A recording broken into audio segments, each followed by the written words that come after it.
मैं आपको ये बताना चाहूंगा कि कितने ऐसे नेता हैं, इसकी भी बड़ी लंबी लिस्ट है, जो जब अपनी अपनी पॉलिटिकल पार्टीज में थे, गैर भाजपा राजनीतिक दल का हिस्सा थे, तो उन पर भ्रष्टाचार के आरोप लगे, गंभीर आरोप लगे, सीबीईडीआई ने मुकदमे दर्ज कर दिए, और जैसे ही उन्होंने अपनी पार्टी छोड़कर ईडी ज्वाइन कर ली, बीजेपी ज्वाइन कर ली, ईडी और सीबीआई के तमाम मुकदमे उन पर जो चल रहे थे वो बंद हो गए। मैं आपको एग्जांपल्स देता हूं। हेमंत बिस्व शर्मा, जिन्हें नॉर्थ ईस्ट का अमित शाह कहा जाता है, बड़े राजनीतिक रणनीतिकार माने जाते हैं, इन पर गंभीर आरोप लगे थे भ्रष्टाचार के। एजेंसियों ने जांच शुरू कर दी। इन्होंने कांग्रेस पार्टी छोड़कर बीजेपी ज्वाइन कर ली, सारी जांचें बंद हो गई। शुभेंदु अधिकारी बंगाल में हुए कथाकथित शारदा चिटफंड घोटाले के प्राइम अक्यूज कहे जाते थे, मुख्य अभियुक्त कहे जाते थे। उन्होंने ममता बनर्जी की पार्टी छोड़ दी, तृणमूल कांग्रेस का दामन छोड़कर बीजेपी का दामन थाम लिया, सारी जांचें उनके खिलाफ बंद हो गई। Z+ सिक्योरिटी अलग से उन्हें रिटर्न गिफ्ट के तौर पे बीजेपी ने दे दी। नारायण राणे महाराष्ट्र के दिग्गज नेता हुआ करते थे, बड़े बड़े पदों पे रहे, बड़े मंत्री के तौर पे भी रहे, उन पर भ्रष्टाचार के कई मुकदमे दर्ज हुए। सीबीआई, ईडी, तमाम एजेंसियों ने जांच शुरू कर दी। उन्होंने अपनी पार्टी छोड़कर भारतीय जनता पार्टी ज्वाइन कर ली, उन पर तमाम मुकदमे जो चल रहे थे वो सारे बंद हो गए। और ये एक लंबी लिस्ट है, ये लिस्ट खत्म नहीं होती है।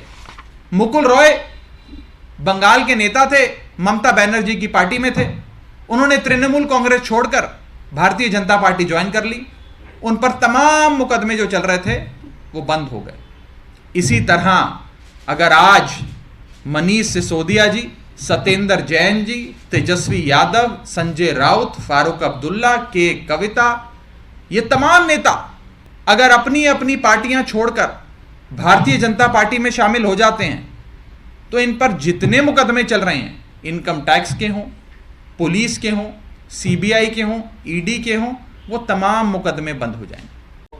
मैं आपको ये बताना चाहूंगा कि कितने ऐसे नेता हैं, इसकी भी बड़ी लंबी लिस्ट है, जो जब अपनी अपनी पॉलिटिकल पार्टीज में थे, गैर भाजपा राजनीतिक दल का हिस्सा थे, तो उन पर भ्रष्टाचार के आरोप लगे, गंभीर आरोप लगे, सीबीईडीआई ने मुकदमे दर्ज कर दिए, और जैसे ही उन्होंने अपनी पार्टी छोड़कर ईडी ज्वाइन कर ली, बीजेपी ज्वाइन कर ली, ईडी और सीबीआई के तमाम मुकदमे उन पर जो चल रहे थे वो बंद हो गए।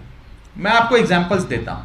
हेमंत बिस्व शर्मा, जिन्हें नॉर्थ ईस्ट का अमित शाह कहा जाता है, बड़े राजनीतिक रणनीतिकार माने जाते हैं, इन पर गंभीर आरोप लगे थे भ्रष्टाचार के। एजेंसियों ने जांच शुरू कर दी। इन्होंने कांग्रेस पार्टी छोड़कर बीजेपी ज्वाइन कर ली, सारी जांचें बंद हो गई। शुभेंदु अधिकारी बंगाल में हुए कथाकथित शारदा चिटफंड घोटाले के प्राइम अक्यूज कहे जाते थे, मुख्य अभियुक्त कहे जाते थे। उन्होंने ममता बनर्जी की पार्टी छोड़ दी, तृणमूल कांग्रेस का दामन छोड़कर बीजेपी का दामन थाम लिया, सारी जांचें उनके खिलाफ बंद हो गई। Z+ सिक्योरिटी अलग से उन्हें रिटर्न गिफ्ट के तौर पे बीजेपी ने दे दी।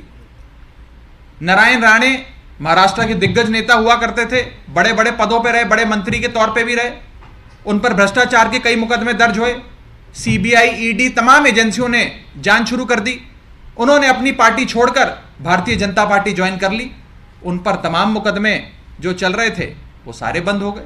और ये एक लंबी लिस्ट है, ये लिस्ट खत्म नहीं होती है। मुकुल रॉय बंगाल के नेता थे, ममता बनर्जी की पार्टी में थे, उन्होंने तृणमूल कांग्रेस छोड़कर भारतीय जनता पार्टी ज्वाइन कर ली, उन पर तमाम मुकदमे जो चल रहे थे वो बंद हो गए।